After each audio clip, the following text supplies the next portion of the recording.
ଗ୍ରାମାଞ୍ଚଳର ବିକାଶ ଭୁଲି ଯାଇଛନ୍ତି ରାୟଗଡ଼ା ଜିଲ୍ଲା ସରକାରୀ କଳ।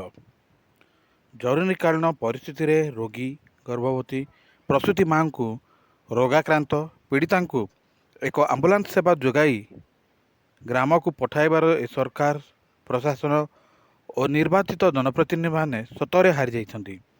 କାରଣ ଉକ୍ତ ଗ୍ରାମାଞ୍ଚଳକୁ ରାସ୍ତାଟିଏ ନିର୍ମାଣ କରିପାରିଲେ ନାହିଁ। ଘଟଣାଟି ରାୟଗଡ଼ା ଜିଲ୍ଲା କାଶୀପୁର ବ୍ଲକ ଅନ୍ତର୍ଗତ ଆଦିବାସୀ ଅଧ୍ୟୁଷିତ ଏକ ଉପାନ୍ତ ଅଞ୍ଚଳ ଗଡ଼ିବାଲି ପଞ୍ଚାୟତର ପଣସଗୁଡ଼ା ଗ୍ରାମର ବାସ୍ତବିକ ଚିତ୍ର। ଲୋକେ ଦଶନ୍ଧିରୁ ଆଜି ପୁଣି ସ୍ୱାଧୀନତା ଦେଶରେ ମୌଳିକ ଅଧିକାର ପାଇବା ପାଇଁ ସେହି ସରକାରୀ ପ୍ରଶାସନକୁ ଗୁହାରି କରିଛନ୍ତି।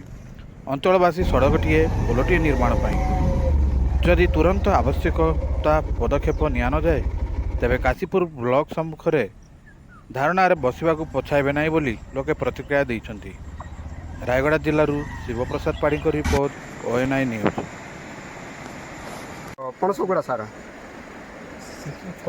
କ'ଣ ବୋଲେ ସାର୍, ଆମର ସେ କାଦୁଅ ସବୁ ସେ ମାଟି ରାସ୍ତାରେ ଆମେ ସେ ବିଡ଼ିଓକୁ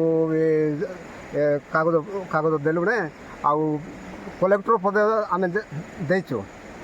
ଆଉ ସେ କାଠ ଆମେ ନିଜେ କାଠ ବଦଳେଇକିନା ଆମେ ଚାଲୁଛୁ, ହେଲେ ବି ସରକାର ଆମକୁ ଟିକେ ସାହାଯ୍ୟ କରୁନାହାନ୍ତି।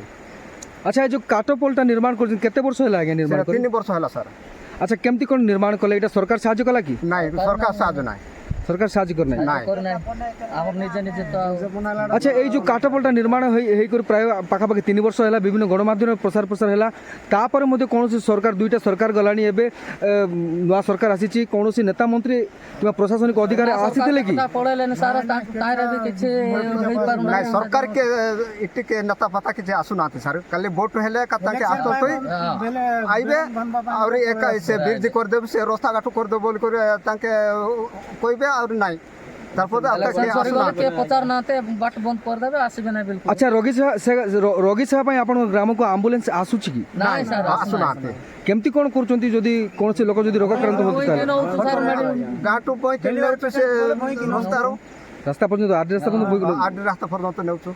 अच्छा, आर विकास पई, आर परवर्ती कार्य पई आपण कोन पदक्षेप नेबे जदी सरकार मानुनांती? ताहले मानुनांती बोले आमे से वीडियो पाकर जीवो, वीडियो तो आमे से बसी पड़बो सर।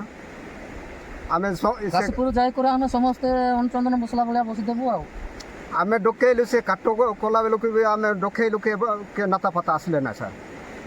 केते खंड ग्राम आपन को एई रास्ता दिक जाउछंती? ग्रामर लोके सिटी तो 100 लोक चलते सर। केतरा गांव अछि आपन एई रास्ता रे? 5टा गांव सब सर। 5 गांव अछि। 5टा गांव सिंगापुर अछि आड़ेगा। धन्यवाद।